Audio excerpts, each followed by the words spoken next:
అలాగే మనకి communication sides ఎక్కువ ఉంటున్నాయి విడిగా. అలాగే ఈ మధ్య ప్రధానమంత్రి గారు చెప్పినట్టుగా సెమీకాన్ 2030 విజన్ తోటి ఇంకా కోర్ డెవలప్మెంట్కి బాగా ఆస్కారం ఎక్కువ ఉంది విడిగా. 7,600 crores మనకి అలాట్ చేశారు విడిగా. సో దాంతో మన కోర్ ఇండస్ట్రీ బాగా ఇంప్రూవ్ అయ్యే అవకాశాలు చాలా ఉన్నాయి. అలాగే హైదరాబాద్లో ఎప్పుడు కూడా హార్డ్వేర్ సిటీ ఇప్పుడు ఎస్టాబ్లిష్ చేయడం అయింది. అప్పుడు ఈ లేటెస్ట్గా చాలా కంపెనీలు రావడం, అభివృద్ధి చెందడం, అలాగే make in India, made in India concepts తోటి మన పర్టికులర్గా ఈ సెమీ కండక్టర్ చిప్స్ కూడా మన ఇండియాలోనే తయారు చేయాలని అది ఆల్రెడీ సంకల్పం జరిగింది సెంట్రల్ గవర్నమెంట్. సో దాంతో ఈసీఈకి చాలా అవకాశాలు, మెరుగైన అవకాశాలు ఉంటాయి. అలాగే న్యూగా క్వాంటమ్ టెక్నాలజీ అని వచ్చింది. సో క్వాంటమ్ టెక్నాలజీ మీద కూడా మనకి చాలా అవకాశాలు మెరుగుపడుతున్నాయి. అలాగే మనకి ఏంటంటే మనం హ్యాపీ టు ఇన్ఫార్మ్ మీద మనకి ఈసీఈలో కూడా మేము minor degree in quantum technology start చేసామండి. అంటే రీసెంట్గానే అంటే క్వాంటమ్ టెక్నాలజీకి సంబంధించి ఇంట్రడ్యూస్ అయ్యి బూమ్ అవుతుంది. మరి దానికి సంబంధించి కూడా ఉందా? దాని గురించి కూడా ఇప్పుడు మనం మైనర్ డిగ్రీ స్టార్ట్ చేసాం. కొన్ని చోట్ల ఫ్యూచర్లో కూడా మనం మేజర్ డిగ్రీ స్టార్ట్ చేద్దాం ఆలోచనలో ఉన్నాం. అలాగే మనకి ప్రజెంట్ ఈసీ డిపార్ట్మెంట్ 6 సెక్షన్స్ తోటి రన్ చేస్తున్నామండి. అది కాకుండా ఎంఈ పోస్ట్ గ్రాడ్యుయేషన్ సెక్షన్ కూడా ఉంది, embedded system realised design.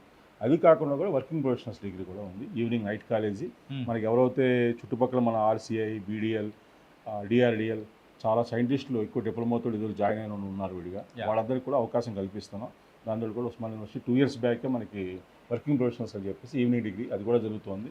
So 3 programmes సక్సెస్ఫుల్గా కండక్ట్ చేస్తున్నాం విడిగా. అలాగే minor degree in IoT and minor degree in quantum technologies కూడా రన్ చేస్తున్నామండి. సో ఈ సంవత్సరం నుంచి కూడా మాకు ప్రత్యేకంగా ఏంటంటే core training, CRT campus recruitment training core ఏరియాలో చేస్తున్నాం. ఇదివరకు ఎప్పుడు చేసేది ఓన్లీ కోడింగ్లో చేసేవాళ్ళం. కోర్ ఏరియాలో ఐడెంటిఫై చేసి మాకు 40-50 ఈసీ కంపెనీస్ తోటి మేము టైఅప్ అయ్యి వాళ్ళ రిక్వైర్మెంట్స్ తెలుసుకొని ఆ రిక్వైర్మెంట్స్ తగ్గట్టుగా ఎంబెడెడ్ సిస్టమ్స్, అలాగే micro processors, IoT, micro controllers ఈ ఏరియాస్లో ఎక్కువ వాళ్ళకి కావాల్సింది కాబట్టి ఈ పర్టికులర్ ఏరియాస్లోనే మాకు సిఆర్టీ కోర్స్ కూడా ఇవ్వడం జరుగుతుంది విడిగా. సో దట్ ఏంటంటే అయిపోయాక వాళ్ళకి కూడా ఉపాధి అవకాశాలు ఈజీగా అయితే మేము కంపెనీలో మేము సంప్రదించాము ఈ నైపుణ్యం సంపాదించిన స్టూడెంట్స్ తోటి వెళ్ళి వాళ్ళకి కూడా క్యాంపస్ రిక్రూట్మెంట్ రప్పించడం జరుగుతుంది. అంటే క్యాంపస్ ప్లేస్మెంట్స్ విషయంగా అయితే ఎంబీఎస్ఆర్ ఇంజనీరింగ్ కాలేజ్లో ఈసీ డిపార్ట్మెంట్కి అయితే ఎలాంటి డోకా లేదని అనిపిస్తుంది. లేదండి. ఎన్ని కంపెనీస్ సార్? టోటల్ మనకి 69 కంపెనీలు వచ్చినాయండి. 69 కంపెనీలు వచ్చినాయి. కోర్ కంపెనీస్ కూడా చాలా వచ్చినాయి అందులో కూడా విడిగా. ఓకే. సో ప్లేస్మెంట్స్ కూడా ఎలిజిబిలిటీ స్ట్రెంత్లో 70-80% దాకా ప్లేస్మెంట్స్ ఈజ్ ఆల్రెడీ అయిపోయి కంటిన్యూస్ ప్రాసెస్ జరుగుతుంది విడిగా. సో ఎక్స్పెక్టింగ్ అట్లీస్ట్ 80%, 90% వరకు మేము ఎక్స్పెక్ట్ చేస్తాం. ఒక డిపార్ట్మెంట్లోనే 80% అంటే ఇట్ వాస్ ఎ గ్రేట్. ఎందుకంటే బికాజ్ ఈ ఈసీ వాళ్ళకి ఆపర్చునిటీ మొత్తం అన్ని రకాలుగా ఆపర్చునిటీ వస్తుంది. అంటే సాఫ్ట్వేర్ వెళ్తున్నారు, అలాగే కోర్ కంపెనీ సైడ్ వెళ్తున్నారు, అలాగే కమ్యూనికేషన్ సైడ్ వెళ్తున్నారు. ఈ ఎక్కువ అవకాశాలు ఎక్కువ ఈసీ వాళ్ళకి జరుగుతుంది అన్నమాట comparing with other branches. MBSR engineering college అనేటప్పటికీ ఇట్స్ అటానమస్ కాలేజ్. మరి అటానమస్ కాలేజ్ అయ్యేటప్పటికి మరి ఎంతమంది సీట్స్ కానీ ఎంతమంది పిల్లల్ని ఎవ్రీ ఇయర్ అనేది కూడా ఇంటేక్ తీసుకుంటున్నారు సార్? ఈ రోజు వరకు ఎప్పుడు కూడా మాకు ఈసీ సీట్లు మిగలడం జరగలేదండి. ఓకే. ఎప్పుడు కూడా ఫుల్ అవుతున్నాయి సీట్స్. లాస్ట్ ఇయర్ కొత్త సెక్షన్, ఎక్స్ట్రా సెక్షన్ వచ్చింది విడిగా. అంతకుముందు 3 సెక్షన్స్ ఉండేవి. ఇప్పుడు ఈ రోజు కూడా వరకు కూడా ఎప్పుడు కూడా ఎంఈసీ సీట్స్ అది మిగలడం జరగలేదండి. ఎప్పుడు జరుగుతుంది. అలాగే మన సెకండ్ ఇయర్ వచ్చేటప్పుడు లేటర్ ఇంటర్ సీట్స్ కూడా 12 చొప్పున ప్రతి సెక్షన్ పెరుగుతున్నాయి. అది కూడా ఎప్పుడు నిండుతున్నాయండి. ప్రాబ్లం ప్లేస్మెంట్స్ పరంగా అయినా కానీ అండ్ అలాగే కాలేజ్ ఫెసిలిటీస్ పరంగా అయినా కానీ ఎవ్రీథింగ్ ఇట్స్ అంటే ఎంబీఎస్ఆర్ కాలేజ్ ఇంజనీరింగ్ కాలేజ్లో మీరు ఉందంటున్నారు. కాకపోతే ఈసీ డిపార్ట్మెంట్ విషయానికి వచ్చేటప్పటికి ఖచ్చితంగా థియరిటికల్ ఎంత బాగుంటుందో ప్రాక్టికల్ నాలెడ్జ్ ఇవ్వడం కూడా అంతే ఇంపార్టెంట్. మళ్ళీ ల్యాబొరేటరీస్ వైజ్ కానీ ఎలా ఉంటుంది ఏంటి సార్? ఎందుకంటే అండి ఈసీ ల్యాబొరేటరీస్ బాగా ఎలా చెప్పగలనంటే మాకు 45 years నుంచి ల్యాబొరేటరీ జరుగుతున్నాయండి. ఈ ల్యాబొరేటరీస్ మేము కాకుండా కూడా ఏఐసిటి మోడల్ ఆఫ్స్ తోటి కూడా డెవలప్ చేయడం జరిగింది. ఒక 3-4 ల్యాబొరేటరీస్ని మాకు ఏఐసిటి ఫండ్స్ తోటి మోడల్ ఆఫ్స్ పేరుతోటి దాన్ని కూడా డెవలప్ చేయడం జరిగింది. సో అన్నీ కూడా ఎక్కడ కూడా ఎక్విప్మెంట్ కూడా ఎక్కడ మేము రాజీ పడలేదు విడిగా. సో అంతా కూడా లేటెస్ట్ ఎప్పటికప్పుడు తెప్పిస్తున్నాం విడిగా. బయట టెక్నాలజీకి అనుగుణంగా కూడా ఐఓటీ ల్యాబ్స్, ఈడిఏ ల్యాబ్స్, కొత్త ల్యాబ్స్ R21 సిలబస్ అటానమస్ అయినప్పటి నుంచి కూడా 3 times సిలబస్ రివిజన్ చేయడం జరిగింది. ఇందులో కూడా ల్యాబొరేటరీ కూడా కొత్త ల్యాబొరేటరీస్ కూడా మనం చేస్తున్నామండి విడిగా. సో మరి ల్యాబొరేటరీస్ ఎలా ఉంటాయి చూద్దాం ఉంటాయండి. మీరు ల్యాబొరేటరీ మీరే కళ్ళతో చూసుకోవచ్చు. సో ఎక్కడెక్కడ మన కంప్యూటర్స్ ల్యాబ్సే కాకుండా ఈ హార్డ్వేర్ ల్యాబ్స్ కూడా మనం ఎక్కువ దాన్ని ఇంప్రూవ్ చేయడం జరుగుతుందండి. అండ్ సార్ మన ఎంబీఎస్ఆర్ కాలేజ్లో యూజువల్గా బయట మనం చూస్తూ ఉంటాం పిల్లలకి ఏంటంటే ఎక్కువగా థియరిటికల్ చెప్పేస్తూ ఉంటారు, ప్రాక్టికల్ విషయంలో మాత్రం కొంచెం వెనకబడిపోతూ ఉంటారు కాలేజెస్ అని వింటూ ఉంటాం కదా. మరి దాని పరంగా ఇక్కడ కాలేజ్లో ఎలా ఉంటుంది? ఇక్కడ ఏంటంటే ప్రాక్టికల్ పరంగా వెనకపడడం అంటే అండి, మామూలు రెగ్యులర్ ప్రాక్టికల్స్ కాకుండా మళ్ళీ ఈవినింగ్ కూడా మేము ఒక ఎక్స్ట్రా 1 అవర్ ఇస్తుంటామండి. ఎవరికైనా ప్రాక్టికల్స్ ఎక్కువ చేసుకోవాలంటే కూడా 4:15 అయిపోయి కూడా 5:30 వరకు మా ల్యాబొరేటరీస్ అన్నీ కూడా ఓపెన్ అయి ఉంటాయి. సో ల్యాబొరేటరీస్ ఓపెన్ అయినప్పుడు స్టూడెంట్స్ ఎవరైతే ఇంకా ఎక్కువ ఎక్స్పీరియన్స్ సంపాదించుకున్నారో వాళ్ళందరూ కూడా మళ్ళీ ఎక్స్ట్రా ల్యాబ్స్కి వచ్చి చేసుకోవచ్చు అన్నమాట. సో అందరూ ఫ్యాకల్టీ స్టాఫ్ కూడా అందరూ కూడా 5:30 వరకు ఉంటారు విడిగా. సో వాళ్ళు ఎక్స్ట్రా చేసుకోవచ్చు. అలాగే ఈ మధ్య ఏం చేసామంటే హార్డ్వేర్తో పాటు దట్ సిమ్యులేషన్ కూడా మేము ఇన్కార్పొరేట్ చేసాం. మీరు చూస్తూ ఉంటారు ఈ కంప్యూటర్స్లో హార్డ్వేర్తో పాటు మాకు సిమ్యులేషన్ చేయడానికి కూడా సాఫ్ట్వేర్. అంటే ఏంటంటే కొన్ని ప్రాక్టికల్గా మనం థియరిటికల్గా ఎక్విప్మెంట్ మనం వెరిఫై చేస్తాం, అలాగే ఈ సిమ్యులేషన్ ఆ పర్టికులర్ సాఫ్ట్వేర్ తోటి కూడా how you are getting the results అనేది సిమ్యులేషన్ కూడా ప్రతి ల్యాబ్కి సిమ్యులేషన్ పెట్టామండి. ఎందుకంటే ఇంటికి వెళ్ళాక వాడికి హార్డ్వేర్ ఎక్కువ ఉండదు, దొరకదు వాడికి. అంటే సిమ్యులేషన్ సాఫ్ట్వేర్ తోటి ఏంటంటే మనం థియరిటికల్గా మన ల్యాబొరేటరీలో ఏం చేసాం అది కంప్యూటర్లో వెరిఫై చేసుకోవచ్చు. సో 2 రకాలు కూడా ఉపయోగపడుతుంది. అది కాకుండా వర్చువల్ ల్యాబ్స్ ఉన్నాయి మాకు.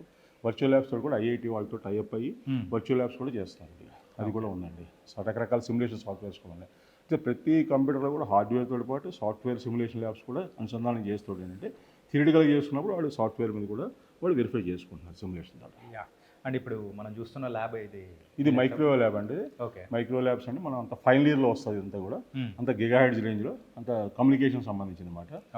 మొత్తం శాటిలైట్ ఫ్రీక్వెన్సీస్ అన్నీ కూడా గిగాహెర్ట్జ్ రేంజ్లో ఉంటాయి విడిగా. ఇవన్నీ చూస్తున్నారు బెంచెస్, మైక్రో బెంచెస్ ఇవన్నీ కూడా. సో సఫిషియంట్ బెంచెస్ ఉన్నాయి. మళ్ళీ అలా కాకుండా మళ్ళీ ఈ బెంచెస్ తోటి సిమ్యులేషన్ సాఫ్ట్వేర్స్ కూడా మన కంప్యూటర్స్ తోటి మనం వెరిఫై చేసుకుంటాం అన్నమాట. ఓకే. ఎవరైనా కానీ పేరెంట్స్ వాళ్ళ పిల్లల్ని జాయిన్ చేయించాలి, అరే ఓల్డ్ కాలేజ్ ఓకే బాగుంటుంది అంటే ప్రజెంట్ ఇప్పుడు ట్రెండ్కి తగ్గట్టు మారుతూ వెళ్తుంది అని అంటే ఎంబీఎస్ఆర్ కాలేజ్ ఎలా ఉందంటారు? ఇప్పుడు మీరు చూస్తున్నారు లాస్ట్ టైం మొత్తం మా డిపార్ట్మెంట్ చాలా మార్పులు వచ్చినాయండి. కాలేజ్ లెవెల్లో కూడా బాగా మార్పులు వచ్చినాయి. అన్నీ కూడా డిజిటల్ క్లాస్ రూమ్స్, అన్నీ కూడా ప్రతి క్లాస్ రూమ్ కూడా అసలు మామూలు నార్మల్ క్లాస్ రూమ్ అంటూ లేదు విడిగా. అన్నీ కూడా digital class rooms, digital boards విడిగా. సో ఏదో అన్నీ కూడా ఇంటర్నెట్ వైఫై కనెక్టెడ్ బోర్డ్స్ యాక్చువల్గా. సో అంతా కూడా ప్రోగ్రామ్ అలా జరుగుతుంది విడిగా. ప్రతి చోట కూడా బయోమెట్రిక్ ఉండడం, ప్రతి అటెండెన్స్ కూడా అంతా ఆటోమైజ్డ్ చేసామండి విడిగా. ఇంకా స్టూడెంట్స్కి కూడా ఎప్పటికప్పుడు వాళ్ళు ఎంతవరకు చేశారు ఏంటనేది. సపోజ్ డిజిటల్ బోర్డ్స్ వల్ల ఉపయోగం ఏంటంటే ఈరోజు క్లాస్కి ఎవరైనా రాలేకపోయినా కూడా సో మొత్తం మా క్లాస్ జరిగిందంతా కూడా రికార్డ్ అవుతుంది.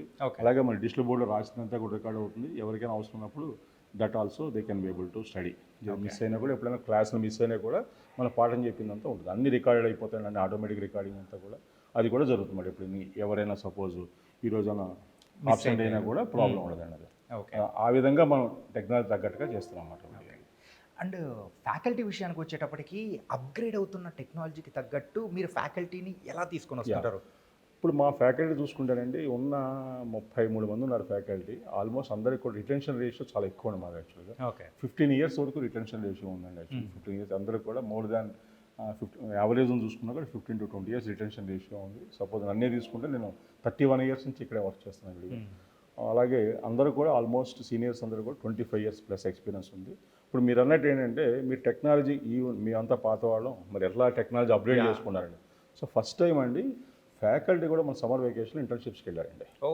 సో జనరల్గా స్టూడెంట్స్ వెళ్తారు విడిగా ఎక్కడ కూడా, అలా కాదు విడిగా. ఫ్యాకల్టీ కూడా ఎవ్రీ ఫ్యాకల్టీ మినిమం 2 weeks ప్రతి ఇండస్ట్రీస్కి, ఎలక్ట్రానిక్ ఇండస్ట్రీలోకి వెళ్ళి ఇంటర్న్షిప్ చేయడం జరిగింది.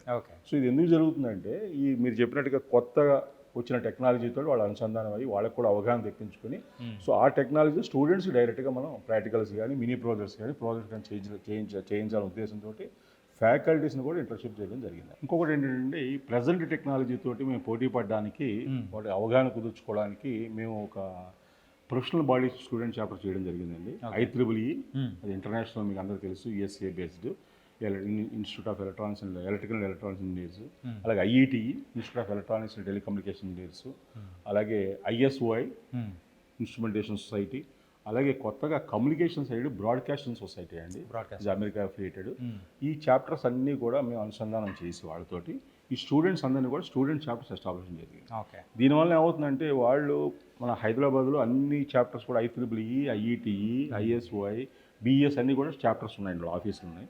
సో వాళ్ళు అక్కడ గెస్ట్ లెక్చర్స్ జరుగుతుంది. అలాగే సెమినార్స్, కాన్ఫరెన్సెస్ ఇవన్నీ అటెండ్ అవ్వడం వలన ఈ సిలబస్లో ఏమైతే కవర్ అవ్వో, ఏదైతే లేటెస్ట్ థింగ్స్ వాళ్ళంతా దాని మీద అవగాహన చేయడం జరుగుతుంది. మాకేంటంటే మా ప్రత్యేకత ఏంటంటే ఏ కాలేజీలో లేకుండా మాకు 3 చాప్టర్స్ ఉన్నాయండి. 4 చాప్టర్స్ ఉన్నాయి స్టూడెంట్ చాప్టర్స్. IEEE చాప్టర్ ఉంది, IET స్టూడెంట్ చాప్టర్ ఉంది, ISY చాప్టర్ ఉంది. మొట్టమొదటిగా దేశం మొత్తానికి ఫస్ట్ కాలేజ్ అండి బ్రాడ్కాస్టింగ్ సొసైటీ. బ్రాడ్కాస్టింగ్ సొసైటీ అంటే మన communication side, electronics and communication, దాన్ని కూడా ఎస్టాబ్లిష్మెంట్ చేయడం జరిగింది.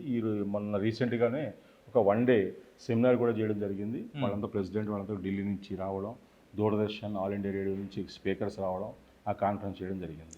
సో దీనివల్ల ఏంటంటే స్టూడెంట్స్కి చాలా ఉపయోగకరంగా ఉంది. ఎందుకంటే మేము చెప్పేది ఎకడమిక్గా చెప్తాం విడిగా.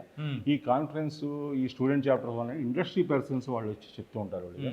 సో వాళ్ళ ఇండస్ట్రీలో ప్రజెంట్ ఏం జరుగుతుంది, ఏ టెక్నాలజీ జరుగుతుంది అనేది దాని మీద అవగాహన ఎక్కువ ఏర్పడుతుంది. మేము థియరిటికల్గా మేము చెప్పగలం కానీ ప్రాక్టికల్గా మేము అంత అవగాహన ఉండదు కాబట్టి సో వాళ్ళతో చెప్పించడం జరుగుతుంది. ఈ ప్రొఫెషనల్ బాడీ వాళ్ళని విడిగా వాళ్ళందరూ కూడా హైదరాబాద్లో రకరకాల ప్రోగ్రామ్స్ జరుగుతుంది. ఈ మెంబర్స్ అందరూ కూడా వాళ్ళంతా ఫ్రీగా అటెండ్ అవ్వచ్చు ఆ ప్రోగ్రామ్స్ కూడా.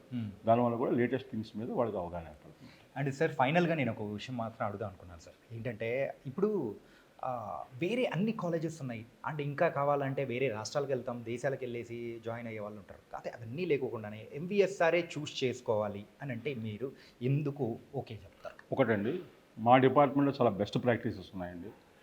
ఉదాహరణ చెప్పాలంటే హైయెస్ట్ ప్రొఫెషనల్ బాడీ చాప్టర్స్ ఉన్నాయి మా దాంట్లో. Comparing with even IIT, NITs కూడా అన్ని ప్రొఫెషనల్ బాడీస్ లేవు. అలాగే వెల్ క్వాలిఫైడ్ ఫ్యాకల్టీ ఉన్నారు విడిగా. అలాగే మాకు డైలీ క్విజెస్ ఉంటాయి. ప్రతి సబ్జెక్ట్ మీద క్విజ్ చేయడం జరుగుతుంది. దానివల్ల స్టూడెంట్స్ ఏంటంటే మార్కులు వస్తాయి, ప్రతిరోజు స్టూడెంట్స్ రావడం జరుగుతుంది. అలాగే ల్యాబొరేటరీకి వచ్చేటప్పుడు అండి మీకు బెస్ట్ ప్రాక్టీస్ ఏంటంటే ప్రీ ల్యాబ్ క్వశ్చన్స్ అని రాస్తారు. ప్రీ ల్యాబ్ క్వశ్చన్స్ ఏంటంటే ల్యాబొరేటరీకి వచ్చి ఆ రోజు ఏం ఎక్స్పెరిమెంట్ చేస్తారో దాని మీద ఒక 5-6 క్వశ్చన్స్ ఇస్తాం. వాటిని ఆన్సర్ చేసుకుని వస్తారు విడిగా. దానివల్ల ఏమవుతుందంటే ఆ క్వశ్చన్ ఎక్స్పెరిమెంట్ చేసే ముందే వాళ్ళకి కొంచెం అవగాహన వస్తుంది. దానివల్ల అదొక బెస్ట్ ప్రాక్టీస్ అండి మా దాంట్లో కూడా. ఇవన్నీ రకరకాల బెస్ట్ ప్రాక్టీస్లు ఉన్నాయి. అలాగే మేము ప్రతిసారి ఆల్మోస్ట్ ప్రొఫెషనల్ బాడీస్ ఉన్నాయండి. ప్రతిసారి ప్రతి ఈవెంట్స్ జరుగుతాయి విడిగా. అది కాకుండా అసోసియేషన్ ఆఫ్ ECE స్టూడెంట్స్ ఉంది. ఓకే. సో దానివల్ల స్టూడెంట్కి ఏమంటే 2 స్కిల్స్ రావాలండి. ఒకటేమో participation skills, and organization skills. ఈ ACS కింద ECE స్టూడెంట్స్ వలన వాళ్ళ చేత ఆర్గనైజ్ చేస్తామన్నమాట. ఏమైనా టెక్నికల్ కాంపిటీషన్స్ కానీ, క్విజెస్ కానీ, గ్రూప్ డిస్కషన్స్ కానీ, అలాగే ఈ రకరకాల టెక్నికల్ యాక్టివిటీస్ వాళ్ళ చేతే ఏర్పాటు చేసి వాళ్ళే ఆర్గనైజ్ చేస్తారన్నమాట. దీనివల్ల ఏమవుతుందంటే లీడర్షిప్ క్వాలిటీస్ ఉంటాయి, ఆర్గనైజేషన్స్, పార్టిసిపేషన్ 2 స్కిల్స్ కూడా ఏర్పడతాయి. ప్రతి వారం కూడా 2 పీరియడ్లు ఏర్పాటు చేయడం జరుగుతుంది. వాళ్ళకి ఆ రోజు క్లాస్ వర్క్ లేనప్పుడు ఆ 2 పీరియడ్ కూడా ఏర్పాటు చేసి వాళ్ళంతా వాళ్ళే కండక్ట్ చేయడం వాళ్ళే, అదే మిగతా స్టూడెంట్స్ కూడా పార్టిసిపేట్ చేస్తారు. దీనివల్ల ఏంటంటే కొంచెం వాళ్ళకి స్టేజ్ ఫియర్ పోవడం కానీ, అలాగే ఆర్గనైజేషన్ స్కిల్స్ రావడం కానీ జరుగుతుందండి. అదొక ప్రత్యేకత ఉంది మన దాంట్లో. It was nice sir. ఏంటంటే ఇప్పుడు రాబోతున్న ఎడ్యుకేషన్ ఇయర్లో సో ఎందుకు MBSR చూస్ చేసుకోవాలి అని అంటే మాత్రం మీరు చెప్పిన ఎక్స్ప్లెనేషన్ చాలా చక్కగా ఉపయోగపడుతుంది. అంటే thank you so much sir. ECE department గురించి చాలా చక్కగా.